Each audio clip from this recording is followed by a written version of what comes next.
नमस्कार, news nation digital पर आपका स्वागत है। बिहार विधानसभा चुनाव में दूसरे फेज की वोटिंग खत्म हो चुकी है। एग्जिट पोल के नतीजे भी सामने आ चुके हैं। इसके बारे में डिस्कस करने के लिए हम यहां पर बैठे हैं। हमारे साथ हैं हमारे editor in chief Manoj Gairola ji, वरिष्ठ पत्रकार NK सिंह जी और हमारे सहयोगी नवीन कुमार। इसके बारे में हम डिस्कस करेंगे। एग्जिट पोल के नतीजे सर आए हैं मनोज सर, तो हर एग्जिट पोल कमोबेश, हम पोल ऑफ पोल भी दिखा रहे हैं, कमोबेश हर एग्जिट पोल यहाँ पर एनडीए को स्पष्ट बहुमत दिखा रहा है, बहुमत से ज़्यादा ही सीटें दिखा रहा है, जबकि महागठबंधन 100 के आसपास पहुँचता हुआ भी नज़र नहीं आ रहा है। किस तरीके से आप देखते हैं एग्जिट पोल, क्या वाकई में ये नतीजों में तब्दील होने वाले हैं? देखिए, ऐसा है कि हमारी एक बहुत बड़ी टीम बिहार में थी रिपोर्टर्स की, जिसने कि बिहार का इलेक्शन कवर किया। तो डे 1 से जब से हमने अपनी टीम भेजी, जब से अनाउंसमेंट हुआ इलेक्शन का, तो हमारे जो भी रिपोर्टर्स थे, चाहे वो कांग्रेस बीट के हों, चाहे वो बीजेपी बीट के हों, चाहे पटना के जो ब्यूरो के हैं, जो बाकी पार्टीज़ कवर करते हैं, सबका यही कहना था कि नीतीश कुमार के अगेंस्ट कोई एंटी इनकम्बेंसी नहीं है। और साथ ही साथ मतलब आप ये बड़े आश्चर्य की बात है कि 20 साल तक एक आदमी ने वहाँ शासन किया, वो वहाँ के चीफ मिनिस्टर रहे, लेकिन इस सब के बावजूद भी लोगों को सिंपैथी ज़्यादा थी और लोगों का एक जो विश्वास था वो नीतीश कुमार के साथ था। और उसके अलावा दूसरा ये था कि अपोजिशन कोई स्ट्रांग नहीं थी। कांग्रेस, आपने देखा ही होगा कि कांग्रेस ने जिस तरीके से फाइट करना चाहिए था वो उन्होंने करा नहीं। तेजस्वी एक बड़ा फैक्टर है, उसने बहुत अच्छे तरीके से फाइट करा, उसमें कुछ अट्रैक्शन भी था। लेकिन और ये जो सोशल वेलफेयर स्कीम्स जो नीतीश कुमार ने दी, वो एक बहुत बड़े फैक्टर के रूप में सामने आई। महिलाओं का जो वोट था, महिलाओं का बहुत बड़ा वोट नीतीश कुमार के साथ था। और आपने देखा होगा कि महिलाओं का जो परसेंटेज ऑफ वोट है वो भी काफ़ी ज़्यादा है। मतलब मैं तो फिगर देख के हैरान था। NK सिंह जी क्योंकि बिहार के को बहुत अच्छे से जानते हैं, बिहार को क्या मतलब पूरे हिंदुस्तान को ही जानते हैं, लेकिन बिहार में इनको मतलब कि जैसे महिलाओं का जो वोट था फर्स्ट फेज़ में, क्योंकि उसी का डेटा हमारे पास है, फर्स्ट फेज़ में 18 डिस्ट्रिक्ट में, पटना को छोड़ के बाकी जो 17 डिस्ट्रिक्ट है, उन 17 डिस्ट्रिक्ट में महिलाओं का जो परसेंटेज ऑफ वोट है वो ज़्यादा था। और वो कई कॉन्स्टिट्यूएंसीज तो ऐसी हैं जहाँ की काफ़ी सारी कॉन्स्टिट्यूएंसी ऐसी हैं जहाँ की 10% से ऊपर महिलाओं का जो परसेंटेज वोट था वो पुरुषों के मुकाबले ज़्यादा था। तो ऐसे में महिला एक बहुत बड़ा फैक्टर था। और ये एक ऐसी कॉन्स्टिट्यूएंसी है कि जो कि नीतीश कुमार पिछले 20 साल से ही जिनकी देखभाल कर रहे हैं और नीतीश कुमार ने इनको डेवलप करने की कोशिश करी है। तो ऐसे में आपने देखा होगा कि जो रिजर्वेशन पहले दिया महिलाओं को, जॉब में दिया, प्लस उसके बाद साइकिल दी बच्चियों को, ऐसे करते करते शराबबंदी करवाई, आपने बिल्कुल ठीक बोला, बड़ा फैक्टर है। तो ये एक मेरे को लगता है कि और अभी जो 10,000 रुपीज़ हर महिला के काफ़ी 1.7 करोड़ महिलाओं के खाते में गए हैं, तो मेरे ख्याल से ये भी एक बहुत बड़ा फैक्टर रहा है, जिसको देख के लगता है कि एग्जिट पोल के नतीजे हो सकता है कि ठीक। आमतौर पर सर ऐसा माना जाता है कि वोटिंग परसेंटेज जब ज़्यादा होता है, पहले फेज़ में हमने देखा 64% समथिंग था, अभी 67.14% था, 5 बजे तक का आंकड़ा था, तो कहते हैं कि ये एंटी इनकम्बेंसी के लिए होता है, सरकार बदलने के लिए। हालांकि पिछले कुछ विधानसभा चुनावों में हमने देखा है कि ये फैक्टर या ये जो बात हम लोग मान के चलते हैं, ये काम नहीं करा है इसने और सरकारों ने रिपीट किया है। तो आपको क्या लगता है सर कि जो वो वोट परसेंटेज जो बढ़ा है वो एनडीए के पक्ष में ही डायरेक्टली रहेगा या फिर महागठबंधन की तरफ भी कुछ झुकाव उसका होगा? देखिए, मेरे ख्याल से तो पिछले कुछ सालों में क्या मतलब पिछले 10-15 साल, पिछले 10 साल में खास तौर से जो इंडियन पॉलिटिक्स में चेंजेस आया है वो ये है कि जो एंटी इनकम्बेंसी, जिसको बहुत बड़ा फैक्टर हम कहते थे, ये NK सिंह जी मुझसे ज़्यादा अच्छे से एक्सप्लेन कर सकते हैं। एंटी इनकम्बेंसी वो वाली चीज़ आप देखेंगे कि पिछले कुछ टाइम में रही नहीं। मोदी को आप देखिए ना, फर्स्ट टर्म जीते, सेकेंड टर्म जीते, थर्ड टर्म जीते।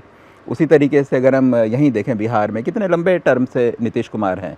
तो तो वही रीज़न है कि ये पहले चलता था कि अगर लोग ज़्यादा संख्या में आए हैं तो वो एग्जिस्टिंग गवर्नमेंट के अगेंस्ट ही वोट देंगे।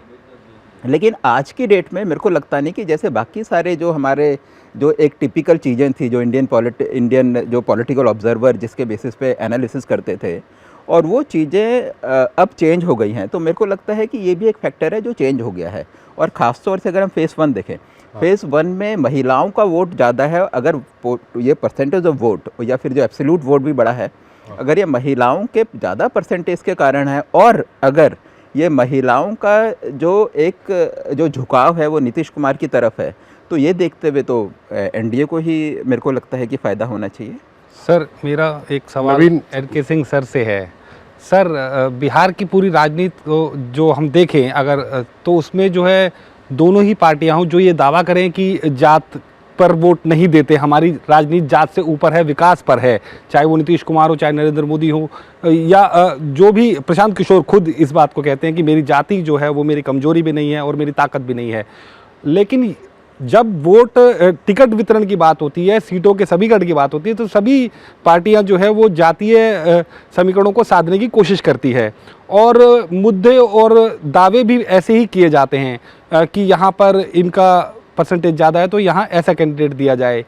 ये सब चीज़ें सतही तौर पर जो है वो तो ठीक दिखाई देती है जब हम चुनाव मैदान में जाते हैं, कवरेज के लिए जाते हैं और एनालिसिस करते हैं, लेकिन जब नतीजे आते हैं तो सर वापस चीज़ें वैसी ही हो जा रही है। पिछले कई चुनावों को अगर हम देखें तो मुझे लगता है कि मैं आपसे ही जानना चाह रहा हूँ, क्या ये बातें, ये जो जात की बातें हैं या सामाजिक न्याय की बात है, तो वो बातें जो है धरातल पर दिखाई देती हैं? क्या ऐसा कुछ वोटर जब वोट डालने जाता है तो क्या वो टिकट वितरण जिस हिसाब से होता है क्या उसी हिसाब से वो वोट डालने जाता है, या फिर वो अपनी वेलफेयर स्कीम्स के हिसाब से वोट डालने जाता है, या नई सरकार से क्या उसकी आकांक्षाएं हैं उस पर वोट डालने जा रहा है? देखिए, ये ह्यूमन बिहेवियर का सब्जेक्ट है, मानव व्यवहार का। इस पे आपने जो सवाल पूछे वो थोड़ा कॉम्प्लिकेटेड है कि वो किस आधार पे वोट करता है। जाति एक रियलिटी है तो जाति पे वो करता है, लेकिन इससे जब आगे बढ़े आप तो क्या दो जाति समूह एक साथ मिलते हैं जिसको हम बैकवर्ड कहते हैं, क्या अपर कास्ट एक साथ हो जाता है? तो उस पे आप देखेंगे कि एक कोशिश राहुल गांधी ने की थी, जिसकी संख्या भारी, वो हिस्सेदारी वगैरह वगैरह नारा देके और रिजर्वेशन के लिए तमाम जो किया था। पिछली बार लोकसभा में उसका देश भर में तो उसका प्रभाव रहा क्योंकि बीजेपी के वोट कम हुए, वोट परसेंटेज भी कांग्रेस का भी उतना ही बढ़ा जितना कि बीजेपी का बढ़ा। लेकिन बिहार का जब चुनाव आया तो मुझे लगता था कि ये मैसेज शायद ये तेजी से ले जाएंगे, लेकिन ये संख्या भारी जो कंसोलिडेट कर सकता था बैकवर्ड को, वो कंसोलिडेशन बैकवर्ड का नहीं हुआ। क्यों?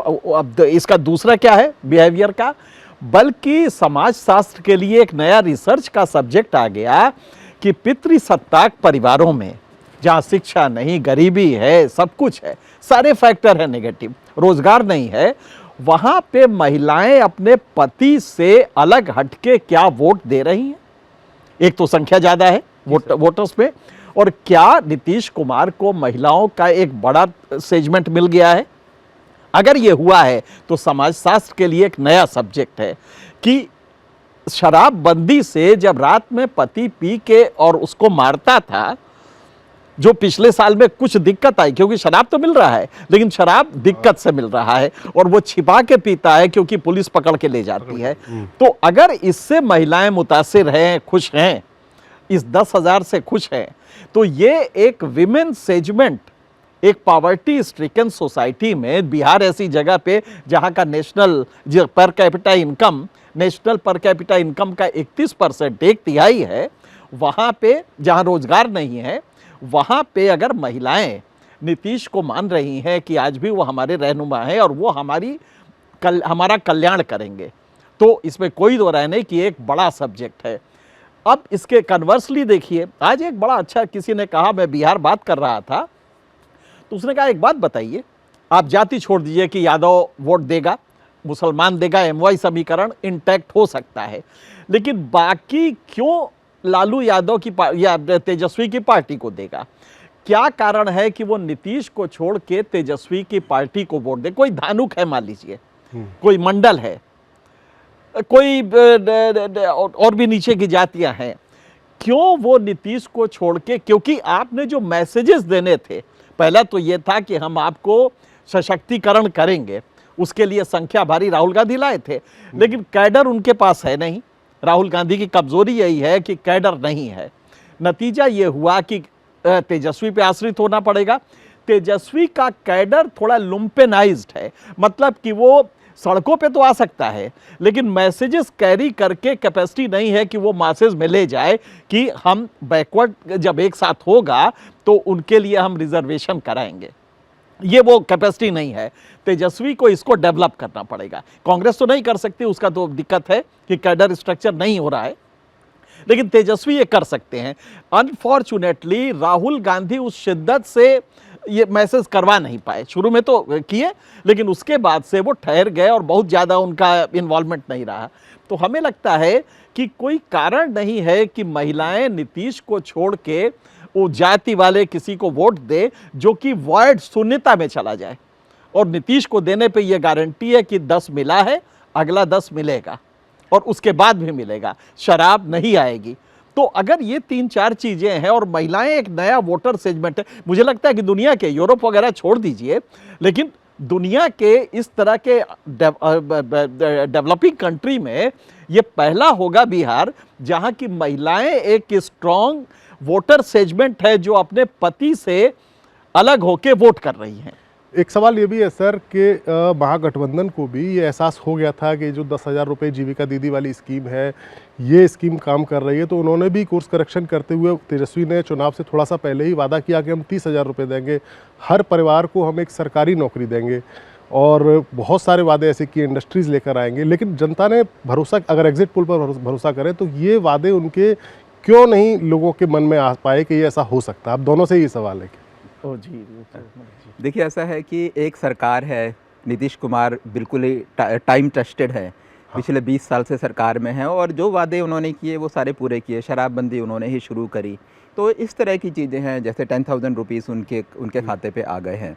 दूसरा है कि तेजस्वी प्रॉमिस करेंगे। एक तो ये प्रॉमिस इतनी ज़्यादा बड़ी है कि हर को 30,000 रुपये मिलेंगे प्लस सरकारी नौकरी हर मिलेगी, परिवार में, तो हर किसी को मालूम है कि ये पूरा नहीं हो सकता। दूसरा, एक ऐसा व्यक्ति है जिनका नाम, मतलब अगर उनके फादर के टाइम की बात करें तो मनोज जी के बाद हम तो थोड़ा सा और पॉलिश कर दें। मनोज जी जो कह रहे हैं, दरअसल वो मुकम्मल हो ही नहीं सकता, इम्प्लीमेंट नहीं हो सकता। बिहार में इस समय 7 लाख एम्प्लॉइज गवर्नमेंट के हैं। आप के यहाँ जो टोटल नंबर है वो 2,80,00,000 परिवार हैं।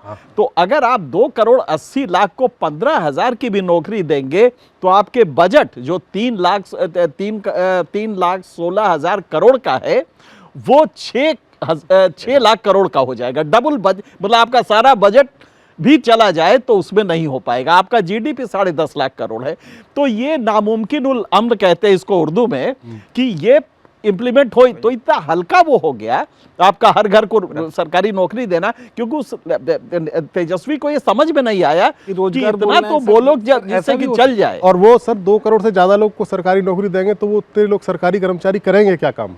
सर मुझे ऐसा लगता है कि सर कहीं तेजस्वी इस बात को कहने में यहाँ तो चूक नहीं हुई कि रोजगार देंगे कि सरकारी नौकरी देंगे। हाँ, अब जब रोजगार कहेंगे, ये एक्चुअली गलती यही हुई है कि वो रोजगार कहते वो वेग जोन में चला जाता है। कैसा रोजगार? कॉन्ट्रैक्ट का भी हो सकता है। नहीं, वो बहुत सारे रोजगार हो सकते हैं। अच्छा, घर में जैसे कि मोदी जी का एक कॉलम है अनपेड फैमिली वर्क, इसको भी रोजगार माना जाता है।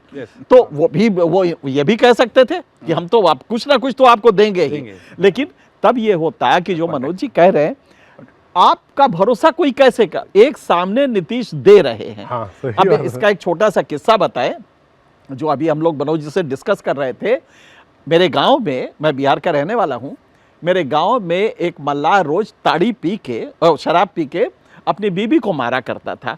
तो गांव के जो संभ्रांत लोग थे वो एक दिन गए, बहुत उसको मारा पीटा और पुलिस पे उसको एक दिन के लिए वो गिरफ्तार हो गया।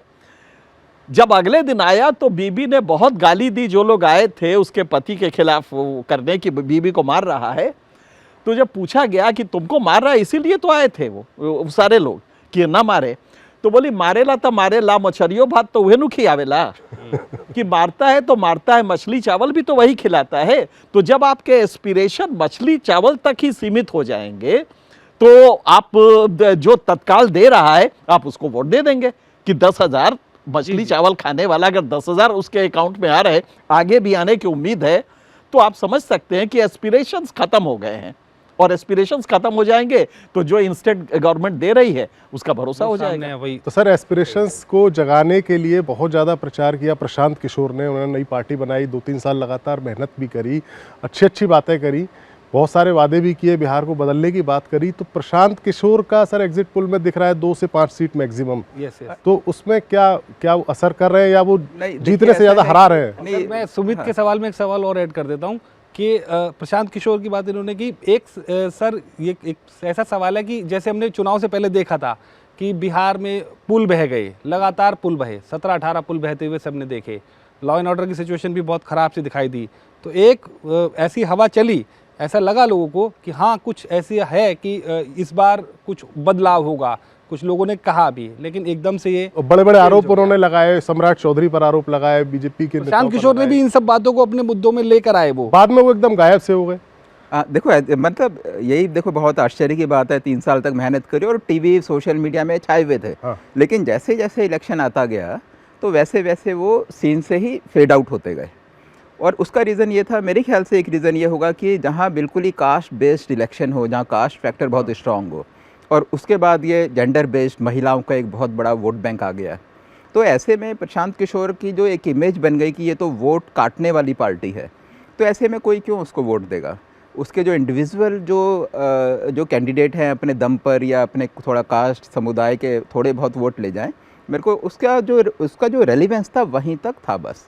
उसके अलावा मुझे लगता है नहीं है कि कुछ और था। और जहाँ तक आपने बात करी कि लॉ एंड ऑर्डर बाद में ख़राब हो गया था, इसमें सबसे बड़ी चीज़ क्या है कि नीतीश कुमार के आने से पहले वहाँ बिल्कुल ही जंगल राज था वहाँ पे। और आपने देखा होगा कि जो लालू यादव थे, तेजस्वी ने उनको कभी भी सामने नहीं आने दिया।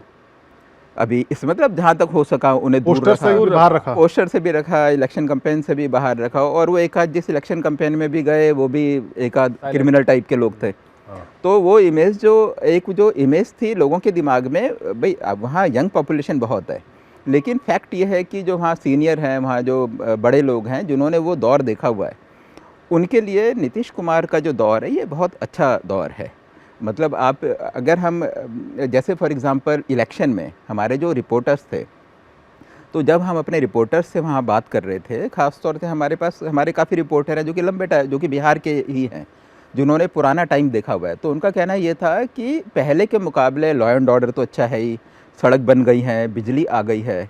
तो वो डेवलपमेंट को जब पुराने टाइम से देखते हैं तो उन्हें लगता है सब कुछ अच्छा हो गया। अच्छा हो रहा है। लेकिन चाहे वो हम पुल लोग बहते दिखाई दे, हाँ, नहीं बहते भी दिखाई दे, उन्हें लगता है भाई ठीक है पुल बने हुए हैं, बह भी गया तो दोबारा बन जाएगा। तुलना कम तो से कम ये पुराने तो टाइम लेकिन से करते वो हैं। वाला तुलना दौर नहीं पूरा लाना वो चाहते। दौर नहीं है, तुलना है डेवलपमेंट हो रहा है उन्हें ये लगता है। Yes. लेकिन हम लोग जो आउटसाइडर हैं, जो हम लोग बिहार के नहीं हैं, बाहर से देख रहे हैं, तो हमें लगता है यार बिहार में तो कुछ भी नहीं हुआ।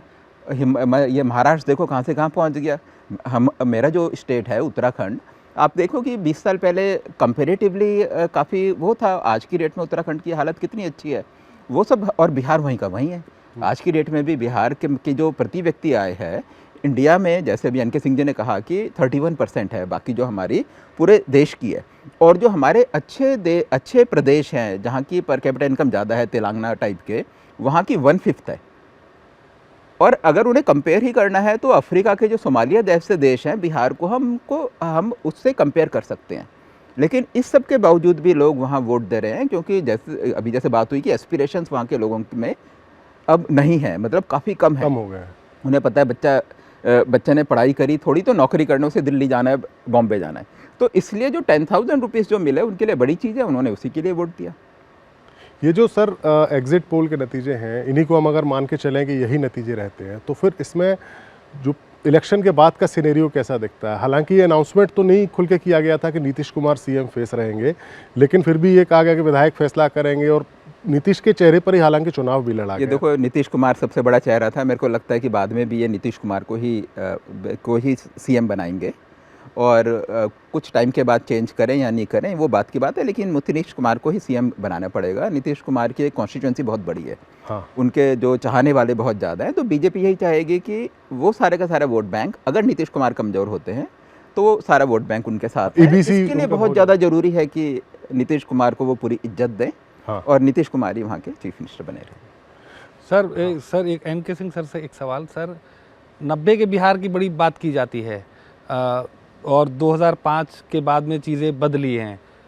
क्या उस 90 के बिहार में और इस बिहार में, मतलब आज भी जो अब तो एक नई पीढ़ी आ गई है 2005 के बाद, जो नया वोटर है तो वो चीज़ कैसे अभी तक इनके पीछे लगी हुई है, आरजेडी के पीछे, जो पीछा नहीं छोड़ पा रही है? क्या उसके पीछे जो दूसरे नहीं, नेता है वो? नहीं, ऐसा है नहीं। दरअसल अपर कास्ट फेनोमेनन है ये। ओके। लालू का जंगल राज अभी तक कैरी हो रहा है, वो अपर कास्ट में हो रहा है, वरना लालू ने एक सेंस ऑफ एम्पावरमेंट दिया दबे कुचलों को, जी। और उनको ये ऐतराज नहीं है। उनको ये जंगल राज नहीं था, लालू का ये नहीं था, बल्कि सेंस ऑफ एम्पावरमेंट था, जिसमें भैंस पे चढ़ के आराम से वो चलता था। और मुझे एक किस्सा याद है, जगन्नाथ मिश्रा के करप्शन को लेके काफ़ी चर्चा होती थी उस ज़माने में जब वो चीफ मिनिस्टर थे। मैंने अपने रिपोर्टर्स 5 लगाए इलेक्शन में जब लालू का था, और राघोपुर में डिप्लॉय किया उनको कि जनता का मूड देखो। तो रिपोर्टर्स जब जाते थे पूछने जनता से, वह राघोपुर में यादव बाहुल्य बहुत है, हाँ। तो वो यादव ही थे, तो जैसे ही जाते थे तो वो यादव काउंटर क्वेश्चन करते थे, क्या नाम है आपका? तो उसने मांगा, अरे नाम छोड़िए, नाम से क्या मतलब है? तो नहीं नहीं बाबू साहब होंगे ना। तो जब सवाल उसने पूछा कि अच्छा ये बताइए कि लालू जी पे चारा घोटाले का आरोप है, तो लालू जी तो करप्शन, बोले अच्छा जगन्नाथ मिश्रा का करप्शन आपको नज़र नहीं आ रहा था, हमारे नेता का करप्शन नज़र आ रहा है। जब आपकी तर्क शक्ति यहाँ आ जाए कि हमारे नेता का करप्शन गलत नहीं, क्योंकि उधर भी तो होता रहा है, तब आप समझ सकते हैं कि वहाँ लॉजिक पावर वर्क नहीं करता। और एस्पिरेशंस का जहाँ तक सवाल है, वो गालिब का एक शेर है, रही न ताकते गुफ्तार, कि अब तो बातचीत की भी ताकत नहीं रही, रही न ताकते गुफ्तार, और अगर हो भी तो किस उम्मीद से कहिए कि आरजू क्या है, किस उम्मीद से हम आरजू लेके। तो वो बच्चे को बेरोजगार देख रहे हैं, और आप ताजुब करेंगे जो लेटेस्ट फिगर आई है PLFS की, उसके हिसाब से बिहार में पिछले 8 साल में 4 गुना बच्चे वापस गांव जाके बाप का काम, खेती का काम, दुकान पे बैठना, भैंस धोना, ये करने लगे, क्योंकि रोजगार बाहर नहीं मिला उनको। इसके बाद भी अगर 10,000 रुपये उनके लिए अहमियत रखते हैं, इसके बाद भी महिला को शराबबंदी अच्छी लगी है, तो बिल्कुल जाहिर है कि नीतीश कुमार सक्सेसफुल हो गए। जहाँ तक नीतीश के कंटिन्यू करने का सवाल है, हम थोड़ा मनोज जी से इसमें डिफर करेंगे। नीतीश पे लड़ा गया, इसमें कोई दो राय नहीं है कि नीतीश को आप हटा देते तो आपके लिए मुश्किल होती, लेकिन नीतीश उस हालत में नहीं है मानसिक रूप से कि वो काम करें। तो लिहाजा ये बीजेपी को तय करना पड़ेगा कि या तो नीतीश एक पपेट होंगे और पूरा का पूरा डिप्टी चीफ मिनिस्टर एक जो बीजेपी का होगा वो पूरा काम करेगा, क्योंकि अभी तक ब्यूरोक्रेट्स कर रहे हैं। नीतीश को इस समय, नीतीश मानसिक हालत में नहीं है कि वो कर पाए, दिक्कतें हैं, लेकिन उनके ब्यूरोक्रेट्स 4-5 है जो कि कर रहे हैं। बीजेपी इसको बदलेगा, और बीजेपी अपना जो सिस्टम है वो लाके, और अब की 5, क्योंकि नीतीश 5 साल नहीं चला पाएंगे, वो मनोदशा ऐसी नहीं है कि 5 साल वो और बीजेपी को अब तो वोट मिल गए ना, अब बीजेपी को ऐसे भी परवाह नहीं है कि नीतीश का वोटर, तो नीतीश को वोटर को भी यही मैसेज रहेगा कि हम तुम्हारा पूरा ख्याल रखेंगे, तुम मेरे साथ आओ, और नया गवर्नेंस हम देते हैं। तो हमें लगता है कि जो डिप्टी चीफ मिनिस्टर अगर नीतीश को बनाते हैं, मुझे उम्मीद है कि नीतीश को शायद ना बनाए और वो एक नया विकल्प दे। हो सकता है कि उन्हीं के पार्टी से कोई हो, लेकिन वो जो होगा वो इनके रहमो करम पे होगा, और बीजेपी उसको चलाएगी। एक सवाल सर, एक एक्स फैक्टर के तौर पर असदुद्दीन ओवैसी का नाम भी लिया जा रहा था, और सीमांचल के इलाके में अच्छा खासा प्रचार भी कर रहे थे, वो अच्छा खासा वोट भी है वहाँ पर मुस्लिम समुदाय का। लेकिन जो रिजल्ट, जो एग्जिट पोल के नतीजे आ रहे हैं, वो बता रहे हैं कि 2 सीट या 3 सीट के आसपास जीतेंगे, लेकिन हो सकता है डैमेज करेंगे क्या वो, क्योंकि ओवैसी ने जितनी उनकी सभाओं को हमने सुना, जिनकी उनकी बाइट सुनी, उन्होंने तेजस्वी यादव को ही टारगेट किया और कहा कि मुसलमानों को दरी बिछाने वाला समझा हुआ है, उनको डिप्टी सीएम क्यों नहीं बना सकते, मल्हा के बेटे को डिप्टी सीएम का आपने फेस बना दिया, एक मुस्लिम का बेटा क्यों नहीं बनेगा। तो क्या ओवैसी के फैक्टर ने काम किया है? क्या देखो, ये तो देखो, अभी एग्जिट पोल को देख के तो लगता है कि फैक्टर उतना ज़्यादा जैसे पिछले इलेक्शन में था, हाँ, 5 बहुत सीटें स्ट्रॉन्ग, 5 सीटों के अलावा काफ़ी और सीटों पे उन्होंने बहुत डैमेज किया था। तो मेरे को लगता है कि एग्जिट पोल देखते हुए लगता है कि वो सारी चीज़ें हो सकता है कि मतलब हो सकता है कि उतने उस लेवल पे ना हो। और उसका एक, अगर ऐसे नहीं है क्योंकि उनको अपनी सीट नहीं मिल रही, अगर ये फैक्टर उस लेवल का होता तो अपनी सीटों में भी तो तब्दील होता थोड़ा बहुत। तो नहीं हो रहा, तो हो सकता है कि वो कि लास्ट टाइम जैसा स्ट्रांग उनका वो ना हो, लेकिन एक बात इसमें इसका एक रीज़न ये हो सकता है कि इस बारी कंसोलिडेशन मुस्लिम और यादव का हो सकता है कि काफ़ी वो हो, ज़्यादा हो। उन्हें लगा हो कि भाई ठीक है, क्योंकि अगर हम किसी और को वोट देते हैं तो वो हमारी पार्टी को डैमेज ही करता है। तो ये मेरे ख्याल से एक रीज़न हो सकता है। उतनी सर जितनी ग्राउंड रिपोर्ट हमने देखी, हमारे रिपोर्टर जो थे, पूर्णिया, कटिहार, बक्सर और जो ऊपर वाली बेल्ट है, पूर्णिया, कटिहार, भागलपुर, उस पूरी बेल्ट के अंदर जितने रिपोर्टर गए और उनसे जिनसे बात की, जैसे अगर उसने किसी मुस्लिम व्यक्ति से बात की तो 2 से 3% ही मुसलमान ऐसे थे जिनका कहना था कि हम आज भी जेडीयू के साथ हैं, और बाकी अगर यादव से बात किया तो वो पूरी तरीके से हम इनके साथ में हैं। कई सीटें ऐसी है जहाँ फ्रेंडली फाइट भी थी, वो भी देखने को मिला।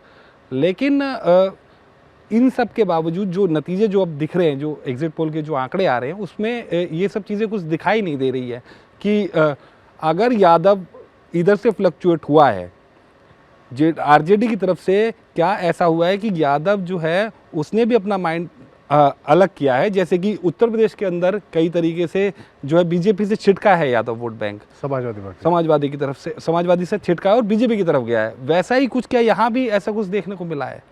मेरे को लगता तो नहीं। वो तो जब इसकी कास्ट डायनेमिक्स थोड़ा आपको समझनी पड़ेगी। बीजेपी, यूपी और बिहार में कास्ट डायनेमिक्स में अंतर क्या है?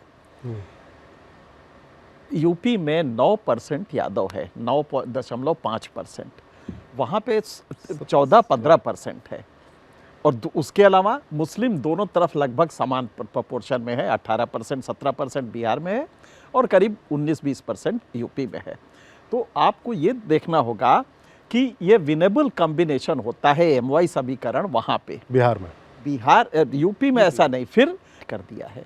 तो इसलिए वो ये इतना स्ट्रांग नहीं बन पाया जितना कास्ट डिवाइड वहाँ पे शार्पेंड है। आप ज़रा गौर कीजिए, मध्य प्रदेश में तीसरी पार्टी क्यों नहीं है, उत्तराखंड में क्यों नहीं है, गुजरात में क्यों नहीं है, राजस्थान में क्यों नहीं है? क्योंकि वहाँ पे मुस्लिम पॉपुलेशन परसेंटेज बहुत कम है, लिहाजा उनके भरोसे आप कोई और कास्ट जोड़ के विनेबल नहीं हो सकते। तो यूपी में समाजवादी पार्टी का आना और बिहार में लालू यादव का इमर्ज करना, इसी में यही फंडामेंटल अंतर है कि अगर लालू यादव एमवाई कॉम्बिनेशन से, आज भी देखें आप, बीजेपी से ज़्यादा परसेंटेज वोट का रहता है लालू यादव का बुरे दिन में भी, तो इसलिए कि एमवाई समीकरण इंटैक्ट है अभी तक। और उसके साथ अगर एमबीसीज या ईबीसीज जुड़ जाते हैं तो एक फॉर्मिडेबल बन सकता है। लेकिन जिस तरह से नीतीश ने कंडक्ट किया है और एक जनरल सॉप्स दिए हैं, रेवड़ियाँ दी हैं, और उसके अलावा सेंस ऑफ एम्पावरमेंट भी दिया है। जो लालू खेल करते थे, बैकवर्ड के नाम पे यादवों को एम्पावर करते थे, नीतीश कुमार ने वो ऑटोमेटिक कर दिया है। महिलाओं को, उनको मकान की रजिस्ट्री होगी तो उनके नाम होगी, तो ये सुविधा है, और ये जो मिलेगा ये महिलाओं को मिलेगा। उसके अलावा 50% सीट में रिजर्वेशन। तो जब ये किया है तो एक ऑटोमेटिक एक कॉन्स्टिट्यूएंसी बन गई है महिलाएं। जो ये प्रयोग मुझे लगता है कि मोदी जी ऐसा ना हो कि वो पूरे देश भर में करें, क्योंकि एक नया डायनेमिक्स है ये कि महिलाएं एक पति से हट के सेपरेट इलेक्टोरल डिसीजंस ले सकती हैं। और ये अपने आप में एक बड़ा, भारत में एक बड़ा चेंज कहेंगे कि वो गरीब महिलाएं, अशिक्षित है, पॉवर्टी स्ट्रिकन है, लेकिन इसके बावजूद भी वो इंडिपेंडेंट डिसीजन ले रहे। अगर ये एग्जिट पोल सही है तो इसका मतलब है कि महिलाएं एक वोटिंग कॉन्स्टिट्यूएंसीज है, और वो कॉन्स्टिट्यूएंसी अपने हिसाब से चलती है, वो पति के कहने से नहीं चलती।